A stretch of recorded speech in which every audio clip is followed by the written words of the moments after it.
ከኢራን ጦርነት በጥቂቱም ማረፍ ያለው የፕሬዝዳንት ዶናልድ ትራምፕ አስተዳደር አሁን ደግሞ ፊቱን ወደ ተለያዩ ዓለም አቀፍ ጉዳዮች ዘወር አድርጎ ቀጠናዊ ጉዳዮችን እየተመለከተ ይገኛል።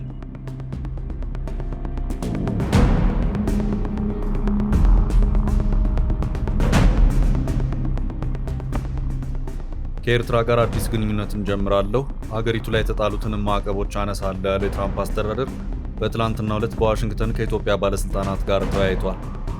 ውጭ ጉዳይ ሚኒስትር ማርኮ ሩቢዮ በስልክ ከጠቅላይ ሚኒስትር አብይ አህመድ ጋር ተወያይተዋል። እንደዚሁም በአካል ደግሞ ዋሽንግተን ላይ ከውጭ ጉዳይ ሚኒስትር ጌዲዮን ጢሞቴዎስ ጋርም ተነጋግረዋል። ወደ ዋሽንግተን ያመራ የኢትዮጵያ ልዑካን ቡድን ከውጭ ጉዳይ ሚኒስትሩ ጌዲዮን ጢሞቴዎስ ባሻገር የብሔራዊ መረጃና ደህንነት አገልግሎት ዋና ዳይሬክተር አምባሳደር ሬድዋን ሁሴንን ጭምር አካቷል። በርካታ ወሳኝነት ያላቸው ርዕሰ ጉዳዮች ተነስተዋል ተብሏል። የህዳሴው ግድብ ጉዳይ አንዱ ነው። ፕሬዚዳንት ዶናልድ ትራምፕ በዚህ ጉዳይ ኢትዮጵያንና ግብፅን ካላደራደርኩ ሲሉ የከረሙ መሆኑ የሚታወስ ነው። በዚሁ መሃል የኢራኑ ጦርነት ፈንድቶ ሁሉም አይኖችና ጆሮዎች የትኩረት አቅጣጫቸውን ወደዚሁ ጦርነት አድርገው ከርመዋል። አሁን ደግሞ አሜሪካ ፊቷን ወደ ኢትዮጵያ ቀጠና የአፍሪካው ቀንድ አዙራለች። የኤርትራም ጉዳይ እየተነሳ ነው። የሰሞኑ የዎል ስትሪት እና የሮይተርስ ዘገባዎች ይህንኑ አመላክተዋል።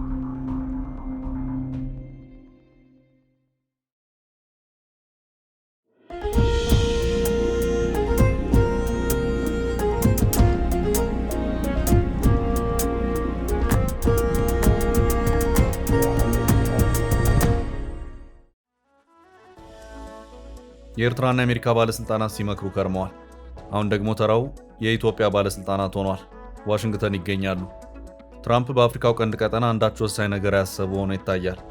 የሆርሙዝ በኢራን መዘጋት የአሜሪካንን የቀይ ባህር እይታ ሌላ መልክ እንዲይዝ አድርጎታል። ኤርትራም የተፈለገችው ለዚሁ ነው። ጉዳዩ ቀጠናዊ በመሆኑና በህዳሴው ግድብ ጉዳይ እስከ ግብፅም ድረስ የዘለቀ በመሆኑ ስቴት ዲፓርትመንት ልዩ ትኩረት ሰጥቶታል። የአሜሪካ የውጭ ጉዳይ መስሪያ ቤት መግለጫ በትላንትናው ዕለት የውጭ ጉዳይ ሚኒስትሩ ማርኮ ሩቢዮ ከጠቅላይ ሚኒስትር አብይ አህመድ ጋር በስልክ በተነጋገሩበት ወቅትም ኢትዮጵያ ለቀጠናው ደህንነት ስላላት ሚና የተነሳ መሆኑን አመልክቷል። ጠቅላይ ሚኒስትር አብይና ሩቢዮ ስለ ቀጠናዊ መረጋጋትና ጸረ ሽብር ትብብር እንዲሁም በአፍሪካ ቀንድ ለረጅም ጊዜ የደህንነት መሰረት ስለመገንባት ተነጋግረዋልም ተብሏል። በአጠቃላይ በአካልም በስልክም በተደረጉት ውይይቶች ላይ በዋነኝነት 3 ጉዳዮች ትኩረት ተሰጥቶባቸው ውይይቶች የተካሄዱ መሆኑም ታውቋል። እነዚህም ቀጠናዊ ጉዳዮች ቀይ ባህርና የህዳሴው ግድብ ናቸው። ይህ የኢትዮጵያና የአሜሪካ ባለስልጣናት ግንኙነት 2 አበይት ክስተቶች በተሰሙበት የተከናወነ ነው። አንደኛው የትራምፕ አስተዳደር ካውንተር ቴሮሪዝም ስትራቴጂ በሚል የ2026 ዓለም አቀፍ የጸረ ሽብር ስትራቴጂውን ይፋ ያደረገበት ሰሞን መሆኑ ሲሆን፣ ሁለተኛ ደግሞ በቀጠናዊ ፖለቲካ ኢትዮጵያና ሱዳን አንዱ በሌላው ላይ ክስን ባሰሙበት ሰሞን መሆኑ ነው። የሱዳንና የኢትዮጵያ የሰሞኑ ውዝግብ ስቴት ዲፓርትመንት ደርሶ ማርኮ ሩቢዮ ማብራሪያቸውን እስኪሰጡበት የደረሰ ጉዳይ ነው። ሩቢዮ በዚሁ አስተያየታቸው የኢትዮጵያን ስም በቀጥታ ባያነሱም በሱዳን ጉዳይ ስላሉት ቀጠናዊ መወሳሰቦች ግን ያሉት ነገር የነበረ መሆኑ የሚታወስ ነው። የአሜሪካ የውጭ ጉዳይ መስሪያ ቤት የአረብና የአፍሪካ ጉዳዮች ከፍተኛ አማካሪ በኤክስ ገጻቸው ባሰፈሩ ጽሑፍ በውጭ ጉዳይ ሚኒስትሩ ዶክተር ጌዲዮን ከተመራው የኢትዮጵያ ልዑክ ጋር ስለ ቀይ ባህር ማሪታይም ደህንነት ውይይት መደረጉን ገልጸዋል።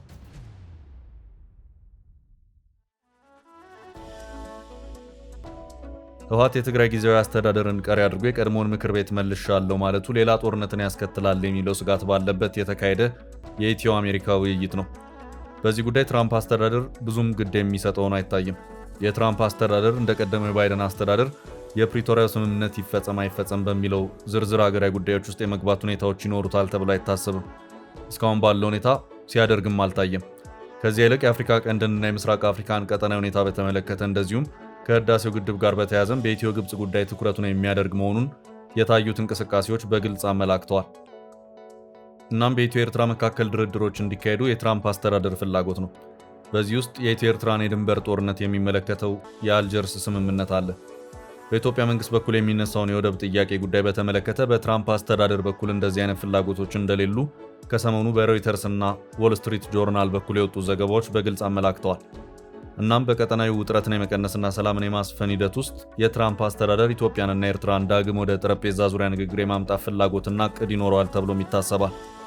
አሜሪካውያኑ ይህንን የሚያደርጉት ከራሳቸው ብሔራዊ ጥቅም በመነሳት ነው። የቀጠናዎች ሰላም ማጣት ለሽብርተኞች መፈልፊያ ምክንያት ይሆናል። ይህም የአሜሪካና የአሜሪካውያንን ጥቅሞችና ደህንነት አደጋ ላይ የሚጥል ይሆናል የሚለው ጽኑ እምነት አላቸው።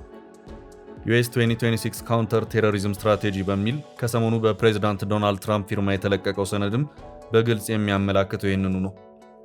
እናም በኢትዮ ኤርትራ እንደዚሁም በኢትዮ ሱዳን መካከል ሰላም መውረድ አለበት፣ ውጥረቶች ቀሪ መሆን ይገባቸዋል የሚለው ሐሳብ ሲነሳ በአሜሪካውያኑ በኩል ቅድሚያ ታሳቢ የሚደረገው የራሳቸው ሰላምና ጥቅም ጉዳይ ነው። ይህ የትራምፕ የጸረ ሽብር ውጊያ ስትራቴጂ የአፍሪካ ሀገራትን ሰላም አጥብቆ የሚሻው ነው ይታያል። በሰነዱ መሰረትም የሀገራቱ ብሎም የቀጠናዎቹ ሰላም መሆን የተፈለገው ከኢኮኖሚ ጥቅም አንጻር ሳይሆን ከፖለቲካ ነው። ከአሜሪካ ብሔራዊ ጥቅምና ደህንነት አንጻር የአፍሪካ ሀገራትና ቀጠናቸው ሰላም አለመሆን ፖለቲካዊ አንድምታው ምን ሊሆን እንደሚችል ይሄው ሰነዱ በሚገባ ቁልጭ አድርጎ ያስቀመጠው ነው ይታያል። በዚሁ መሰረትም የትራምፕ አስተዳደር እንደቀደሙት አስተዳደሮች ሆኖ አልታየም። በአፍሪካው ቀንድ ከኤርትራ ጋር የነበረውን ግንኙነት የማሻሻል ፍላጎት እንዳለው የሰሞኑ የሮይተርስ እና ዎል ስትሪት ጆርናል ዘገባዎች አመላክተዋል። ይህም የትራምፕ አስተዳደር በኢትዮጵያና ኤርትራ መካከል አደራዳሪ ወይም አሸማጋይ እንዲሆን የሚያደርገውን እድል የሚሰጠው ይሆናል። አሁን እየወጡ ያሉት መረጃዎች የሚያመለክቱት በቀደሙት የአሜሪካ አስተዳደሮች በኤርትራ ላይ የተጣሉትን ማዕቀቦች ለማንሳት በሚያስችሉ ጉዳዮች ላይ የአሜሪካና የኤርትራ ባለስልጣናት ንግግሮችን የጀመሩ መሆኑን ነው። የትራምፕ አስተዳደር ማዕቀቦቹን በማንሳት ተግባራዊ እርምጃዎችን ከወሰደ ለፕሬዝዳንት ኢሳያስ አገዛዝ ታላቅ ፌሽታ ነው። በዚህ ሂደት ውስጥ አሜሪካ በኢትዮ ኤርትራ መካከል ሰላም የሚወርድበትን መንገድ ከቀየሰች ነገሩ እንደቀደሙት ጊዜያት ብዙም የሚከብድ ሆኖ አይታይም። ከዚህ ወጣ ባለ ሁኔታ ግን ነገሮች እንዲወሳሰቡ የሚፈልግ አካል መኖሩ ግን መረሳት የለበትም። ይህም አካል የግብፅ መንግስት ነው። የግብፅ መንግስት ከአባይ ጋር በተያያዘ የቀጠናውን ፖለቲካ መወሳሰብ በእጅጉ ይፈልገዋል። ይህንኑ ታሳቢ ባደረገ መልኩም ከኤርትራ፣ ሱዳን፣ ሶማሊያና ጅቡቲ ጋር ግንኙነቶችን ፈጥሯል። ከዚህ ቀደም አፍሪካ ኢንተለጀንስ እንዳስነበበው አንድ ሪፖርቱን በህወሓትና የኤርትራ መንግስት መካከልም የእርቅ ግንኙነት እንዲፈጠር የጀርባ እንቅስቃሴዎችን ሲያደርግም ነበር። ምናልባትም የሁለቱ ኃይሎች የአሁኑ ግንኙነት ከዚሁ ጋር የተያያዘ ሊሆን ይችላል የሚሉ ግምቶችም አሉ። የትራምፕ አስተዳደርን በአፍሪካው ቀንድ ያሉትን ውጥረቶች መልክ ማስያዝ ከፈለገ የግድ የግብፅ የአፍሪካውን ቀንድ ጣልቃ ገብነት አካሄድ ቀሪ ማድረግ ያለበት መሆኑን ሁኔታዎቹ በግልጽ ያመላክታሉ። ጥያቄው የትራምፕ አስተዳደር በእርግጥም ይሄን የማድረግ ፍላጎቱና ተነሳሽነቱ አለው ወይ የሚለው ነው። ከህዳሴው ግድብ አንጻር ፕሬዚዳንት ዶናልድ ትራምፕ ያላቸው እይታ በተሟላ መረጃ ላይ እንዳልሆነ ከዚህ ቀደም በነበሩት ንግግሮቻቸውና አስተያየቶቻቸው በሚገባ አሳይተዋል።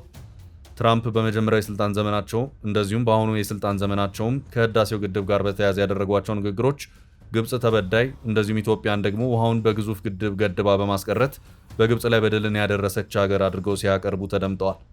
ከዚህም በተጨማሪ አባይን በተመለከተ በትራምፕ አስተዳደር ውስጥ ከኢትዮጵያ በላይ ግብፅ ሰፊ የመደመጥ እድልን አግኝታለች ማለት ይቻላል። እናም ይህም በመሆኑ አሁን በአፍሪካው ቀንድ ከሶማሊያ እስከ ኤርትራና ሱዳን ድረስ ባለው ቀጠናዊ ፖለቲካ የተወሳሰበ ፖለቲካዊ ሚናን የምትጫወተውን ግብፅ መልክ ማስያዝ ካልተቻለ ድረስ የትራምፕ አስተዳደር በአፍሪካው ቀንድ የተዋጣለት ሰላምን ማስፈን ይችላል ማለት በእጅጉ ይከብዳል። ግብፅ በሱዳን እንደዚሁም ግብፅ በኤርትራና ሶማሊያ ያላት የፖለቲካ ሚና እንደዚሁ በቀላሉ የሚታይ አይደለም።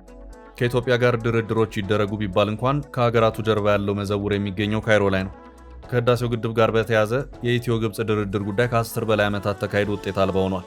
ከዚህ ውጭም የአባይን ውሃ ፍትሐዊ በሆነ መልኩ እንከፋፈል ያሉ የተፋሰሱ ሀገራት ለ25 ዓመታት ያህል ተነጋግረው ባዘጋጁት ሰነድ ላይ ግብፅ አልፈርምም በማለት ከዚያ ይልቅ ስምምነቱ ቀሪ እንዲሆን ፈራሚ ሀገራትን በተናጠል የማባቢያ መንገድ መከተል ከጀመረች ዋላ ደር ብላለች። በዚህ መልኩ እጅግ በሴራ የተላበሰ አካሄድን ለምትከተለው ግብፅ የትራምፕ አስተዳደር ተጨማሪ ድርድር እንዲካሄድ አደርጋለሁ ማለት ከንቱ ጉንጭ ማልፋት ሆኖ ይታያል። ግብፅ በድርድር ውጤታማ አልሆንኩም እናም የምከተለው መንገድ ኢትዮጵያን የጥቃት ኢላማ ባደረገ መልኩ በአፍሪካው ቀንድ አፍራሽ ሚናን መጫወት ነው በሚል ከሁሉም የኢትዮጵያ ጎረቤቶች ጋር በሚያስብል ደረጃ ወታደራዊ ግንኙነቶችን የመመስረትና የማጠናከር እንቅስቃሴዎች ውስጥ የገባችበት ሁኔታም እየታየ ነው። የትራምፕ አስተዳደር የኢትዮ ግብፅ የድርድር እንቅስቃሴ ፈተናውም የሚሆነው ከዚህ ጉዳይ ጋር በተያያዘ ነው። ያም ሆኖ ወደ ዋሽንግተን ተጉዞ ከአሜሪካ ጋር የመከላከያ ትብብር የሁለትዮሽ መዋቅራዊ ምክክር ማዕቀፍ ስምምነት የተፈራረሙት የውጭ ጉዳይ ሚኒስትር ጌዲዮን ጢሞቴዎስ በአሜሪካ ቆይታቸው ስለ ህዳሴ ግድብና ቀይ ባህር መነጋገራቸው ተመልክቷል። የፕሬዝዳንት ትራምፕ አስተዳደር ሰሞኑን ይፋ ባደረገው የ2026 ዓለም አቀፍ የጸረ ሽብር ስትራቴጂ መሰረት የቀደመውን ቀጥተኛ የራሴን ተሳትፎ ቀሪ በማድረግ ወጪና ጉልበትን ቆጣቢ በሆነ መንገድ ሄድበታለሁ ሲል ያስታወቀ መሆኑ አይዘነጋም። በዚሁ መሰረት የአሜሪካ መንግስት በዓለም አቀፍ ደረጃ በየቀጠናው በሚያደርጋቸው ዓለም አቀፍ ጸረ ሽብር እንቅስቃሴዎቹ የቀጠናው ሀገራት በትብብር የሽብር ኃይሎችን እንዲዋጉ የሚደረግበትን አካሄድ እከተላለሁ ሲል ማስታወቁ አይዘነጋም። በአፍሪካው ቀንድ ከአልሸባብ እስከ አይኤስአይኤስ እና እስከ አልቃይዳ ድረስ የሚንቀሳቀሱ ሲሆን ዋና ማዕከላቸው ደግሞ ሶማሊያ ናት። ከዚህ አንጻር ኢትዮጵያ ለአሜሪካ አስፈላጊ ሆና ትታያለች።